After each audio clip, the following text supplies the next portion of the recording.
Hi ಎಲ್ರಿಗೂ ನಮಸ್ಕಾರ. ನಾನಿವತ್ತು ಯೂಟ್ಯೂಬ್ ಚಾನಲ್ ಓಪನ್ ಮಾಡಿದ್ದೀನಿ. ಎಲ್ಲರೂ ನನಗೆ ಸಪೋರ್ಟ್ ಮಾಡಿ. ಸೊ ನಾನು ಫಸ್ಟ್ ಸ್ವೀಟ್ ರೆಸಿಪಿ ಮಾಡಬೇಕು ಅಂತ ಅಂದ್ಕೊಂಡಿದ್ದೀನಿ. ಸೊ ಕ್ಯಾರೆಟ್ ಹಲ್ವಾ ಮಾಡ್ತಿದ್ದೀನಿ. ಬನ್ನಿ ಹೇಗೆ ಮಾಡೋದು ಅಂತ ನೋಡೋಣ.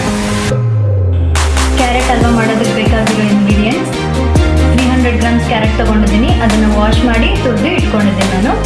ಮತ್ತು ಒಂದು 3/4 ಕಪ್ ಅಷ್ಟು ಸಕ್ಕರೆ, ಡ್ರೈ ಫ್ರೂಟ್ಸ್ ತೊಗೊಂಡಿದ್ದೀನಿ. ಡ್ರೈ ಫ್ರೂಟ್ಸ್ ಯಾವ್ಯಾವುದಂದರೆ ನಿಮ್ಗೆ ಯಾವ್ಯಾವ್ದು ಇಷ್ಟನೋ ಅದನ್ನು ನೀವು ಹಾಕ್ಕೊಳ್ಬೋದು. ನಾನಿಲ್ಲಿ ಗೋಡಂಬಿ, ದ್ರಾಕ್ಷಿ, ಬಾದಾಮಿ, ಪಿಸ್ತಾ ತೊಗೊಂಡು ಅದನ್ನು ಕುಟ್ಟಿ ಪುಡಿ ಮಾಡಿ ಇಟ್ಕೊಂಡಿದ್ದೀನಿ. ಅದಾದಮೇಲೆ ಒಂದು 3/4 ಕಪ್ ಅಷ್ಟು ಹಾಲು ಇಟ್ಕೊಂಡಿದ್ದೀನಿ. ಹಾಲನ್ನ ಕಾಯಿಸಿ ನೀವು ಒಂದು ಸತಿ ಇಲ್ಲ 2 ಸತಿ ಕುದಿಸಿ ಇದನ್ನ ಇಟ್ಕೊಂಡಿದ್ದೀನಿ ನಾನು. ಅದಾದಮೇಲೆ ಒಂದು 50 ಗ್ರಾಮ್ಸ್ ಅಷ್ಟು ಕೋವಾ ತೆಗೆದಿಟ್ಕೊಂಡಿದ್ದೀನಿ. ಇದು ಸಪ್ಪೆ ಕೋವಾ. ಅದಾದಮೇಲೆ ಏಲಕ್ಕಿ ಪುಡಿ ಇಟ್ಕೊಂಡಿದ್ದೀನಿ. ಏಲಕ್ಕಿ ನೀವು ಪೌಡರ್ ಬೇಕಾದರೂ ಹಾಕೋಬೋದು, ಬಟ್ ನಾನಿಲ್ಲಿ ನಾರ್ಮಲ್ ಏಲಕ್ಕಿನ ಬಿಡಿಸ್ಕೊಂಡು ಅದನ್ನು ಕುಟ್ಟಿ ಪುಡಿ ಮಾಡಿ ಇಟ್ಕೊಂಡಿದ್ದೀನಿ. ಇಲ್ಲಿ ಒಂದು 3 ಟೇಬಲ್ ಸ್ಪೂನ್ ಅಷ್ಟು ತುಪ್ಪ ಇಟ್ಕೊಂಡಿದ್ದೀನಿ. ಇವಾಗ ಪಾನ್ ಬಿಸಿ ಆಗಿದೆ. ನಾನು ಪಾನ್ಗೆ ಒಂದು 3 ಟೇಬಲ್ ಸ್ಪೂನ್ ಅಷ್ಟು ತುಪ್ಪ ಹಾಕ್ಕೊಳ್ತಾ ಇದ್ದೀನಿ.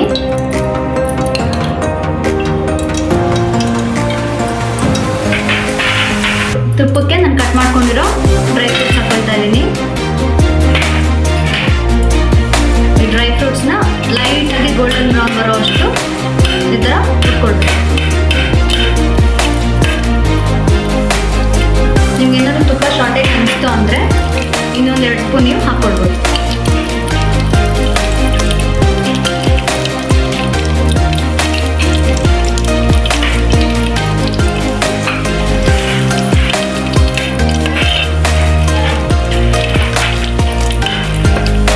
ಓಕೆ, ಇವಾಗ ಗೋಲ್ಡನ್ ಬ್ರೌನ್ ಬಂದಿದೆ. ನಾನು ಇವಾಗ ಇದನ್ನು ವಾಪಸ್ ಬೌಲ್ಗೆ ಹಾಕ್ಕೊಳ್ತಾ ಇದ್ದೀನಿ.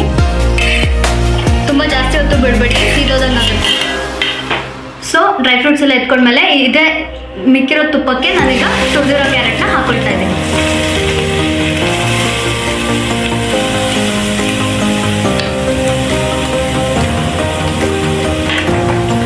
ಇದನ್ನು ಕ್ಲೀನಾಗಿ ಹುರ್ಕೋಬೇಕು. ಇದು ಹಸಿ ವಾಸನೆ ಹೋಗೋವರೆಗೂ ಇದನ್ನು ಕ್ಲೀನಾಗಿ ಹುರ್ಕೋತಾ ಇರಬೇಕು. ಅಂದರೆ ಮೀಡಿಯಮ್ ಫ್ಲೇಮಲ್ಲಿ ಇಟ್ಕೊಂಡು ಹಾಲು ಹಾಕ್ಕೊಳ್ತೀನಿ. ಫಸ್ಟು ಸ್ವಲ್ಪ ಹಾಕೊಳ್ಳಿ ಹಾಲು.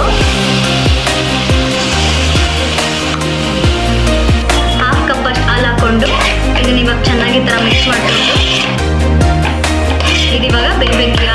ಹಾಲೆಲ್ಲ ಹೀರ್ಕೊಂಡು ಬೇಯಬೇಕು. ಸೊ ನಾನು ಇವಾಗ ಒಂದು 5-10 ಮಿನಿಟ್ಸ್ ಇದನ್ನು ಕ್ಲೋಸ್ ಮಾಡ್ತಾ ಇದ್ದೀನಿ. ಮೀಡಿಯಮ್ ಫ್ಲೇಮಲ್ಲಿ ಇಟ್ಕೊಳ್ಳಿ. ಇವಾಗ ಇದು ಎಷ್ಟು ಫ್ರೈ ಆಗಿ ಓಪನ್ ಮಾಡಿ ನೋಡೋಣ. ಆಲ್ಮೋಸ್ಟ್ 3/4 ಭಾಗದಷ್ಟು ಕ್ಲೀನಾಗಿ ಫ್ರೈ ಆಗಿದೆ. ಇವಾಗ ಇನ್ನು ಸ್ವಲ್ಪ ಹಾಲು ಹಾಕ್ಬಿಟ್ಟು ಇನ್ನೊಂದು 10 ಮಿನಿಟ್ಸ್ ಅಷ್ಟು ಬಿಡೋಣ.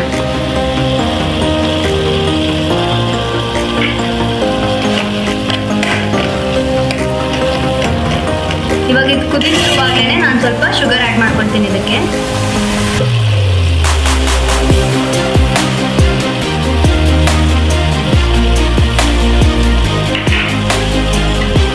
ಕ್ಲೀನಾಗಿ ಇದನ್ನು ಮಿಕ್ಸ್ ಮಾಡಬೇಕಿದೆ. ಇವಾಗ ಶುಗರ್ ಮತ್ತು ಹಾಲು ಜೊತೆಗೆ ಕ್ಲೀನಾಗಿ ಮಿಕ್ಸ್ ಮಾಡಬೇಕು. ಈ ಥರ ಮಿಕ್ಸ್ ಮಾಡಿಕೊಂಡು ಇಲ್ಲಿ ಒಂದು 10 ಮಿನಿಟ್ಸ್. ಇವಾಗ ಕ್ಲೀನಾಗಿ ಫ್ರೈ ಆಗ್ತಾ ಇದೆ. ನೀವು ನೋಡ್ತಿರ್ಬೋದು ಹಾಲೆಲ್ಲ ಬಿಡ್ಕೊಳ್ತಾ ಇದೆ. ಇನ್ನೊಂದು 2-3 ಮಿನಿಟ್ಸ್ ಬಂದರೆ ಕ್ಲೀನಾಗಿ ಹಾಲೆಲ್ಲ ಹೀರ್ಕೊಳ್ತದ್ದು. ಇನ್ನೊಂದು 2 ಮಿನಿಟ್ಸ್ ಕ್ಯಾಪ್ ಕ್ಲೋಸ್ ಮಾಡೋಣ. ಇನ್ನೊಂದು 2 ಮಿನಿಟ್ಸ್ ಚೆನ್ನಾಗಿ ಫ್ರೈ ಆಗಿದೆ ಇದು. ಇವಾಗ ನೀವು ನೋಡ್ತಿರ್ಬೋದು ಕ್ಲೀನಾಗಿ ಕ್ಯಾರೆಟ್ ಪೂರ್ತಿ ಬೆಂದಿದೆ. ಸೊ ನಾನಿವಾಗ ಇದಕ್ಕೆ ಹಾಲೆಲ್ಲ ಕ್ಲೀನಾಗಿ ಹೀರ್ಕೊಂಡಿದೆ. ನಾನಿವಾಗ ಇದಕ್ಕೆ ಒಂದು ಸ್ವಲ್ಪ ಏಲಕ್ಕಿ ಪೌಡರ್ ಆ್ಯಡ್ ಮಾಡ್ತಾ ಇದ್ದೀನಿ. ನೀವು ಏಲಕ್ಕಿ ಪೌಡರ್ ಹಾಕೋದ್ರಿಂದ ಒಳ್ಳೆ ಫ್ಲೇವರ್ ಕೊಡುತ್ತೆ, ಕ್ಯಾರೆಟ್ ಹಲ್ವಾಗೆ ಟೇಸ್ಟ್ ಕೊಡುತ್ತೆ.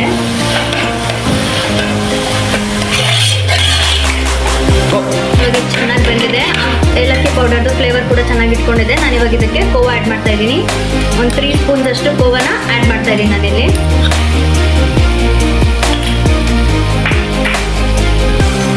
ಇವಾಗ ಇದನ್ನು ಕ್ಲೀನಾಗಿ ಮಿಕ್ಸ್ ಮಾಡ್ಕೋಬೇಕು. ನೀವು ಈ ಥರ ಮಾಡಿಕೊಂಡು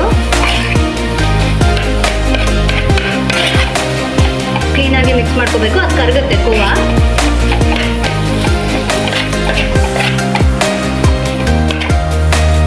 ಆ್ಯಡ್ ಮಾಡ್ಕೊಂಡಿದ್ದೆ. ನೀವೇನಾದರೂ ಸ್ವೀಟ್ ಕೋವಾ ತೊಗೊಂಡ್ರೆ ಸಕ್ಕರೆನ ಸ್ವಲ್ಪ ಕಮ್ಮಿ ಆ್ಯಡ್ ಮಾಡ್ಕೊಳ್ಳಿ. ನಾನು ಇದಕ್ಕೆ ಇವಾಗ ಇನ್ನೊಂದೇ ಒಂದು ಸ್ವಲ್ಪ ತುಪ್ಪ ಆ್ಯಡ್ ಮಾಡ್ಕೊಳ್ತಾ ಹಾಕ್ತಾ ಇದ್ದೀನಿ, ಒಂದು 1/2 ಟೇಬಲ್ ಸ್ಪೂನ್ ಅಷ್ಟು.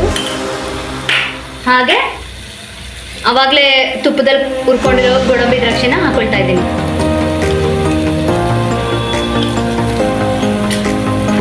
ಇವಾಗ ಇದನ್ನ ಕ್ಲೀನಾಗಿ ಮಿಕ್ಸ್ ಮಾಡ್ಕೊಳ್ಳೋಣ ನಾವು.